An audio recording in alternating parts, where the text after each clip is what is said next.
কোনো ব্যক্তি যদি কোনো গোপন পাপের সাথে যুক্ত থাকে এবং বিয়ের সময় তাকে জিজ্ঞেস করা হয় সে কোনো গোপন পাপের সাথে যুক্ত আছে কিনা, তখন সে কি জবাব দেবে? কারণ আমরা তো জানি পাপের কথা গোপন রাখতে হয়। জবাব দিবে না, কারণ বললে গুনাহগার হবে এবং বললে এই সম্পর্ক নষ্ট হয়ে যাবে। এটা কখনো বলবে না। গোপন কথা একেবারে কাউকে বলবে না, গুনার কথা কাউকে বলবে না। একবার দরবেশি করে হুজুরের কাছে বলা জায়েজ নাই। খ্রিস্টানরা সেটা বলে, যাইয়া পাদ্রীর কানে কানে বলে কি করেছে, পাদ্রীর কানে ক্ষমা করে দিলাম, ক্ষমা হয়ে গেল। এটা ফাইলেই হয়েছে না, কোনো পাদ্রী ক্ষমা করার ক্ষমতা রাখেই না। ক্ষমা করার মালিক কে? আল্লাহ। এই জন্য হাদিসে আছে, হাদিসে কিয়ামতের মাঠে এক ব্যক্তিকে নিয়ে আসা হবে, সে বিরাট গুনার ফিরিস্তি।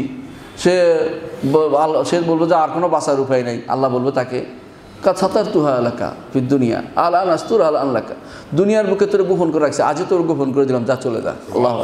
সুতরাং কেউ বলবে না, বোর কাছেও বলবে না কি হয়েছে, একেবারে আদরের বসে বলে ফেলছে এটা হয়েছে, এটা নাউজুবিল্লাহ, এটা জায়েজ নাই।